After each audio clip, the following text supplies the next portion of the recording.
The Lion and the Mouse. This story is about how a kind lion,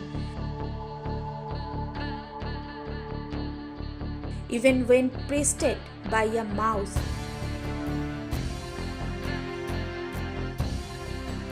just warns and does not kill it. One day, when the lion is trapped in a hunter's net, the mouse rescues the lion and repays lion's kindness. No good deed goes unpaid.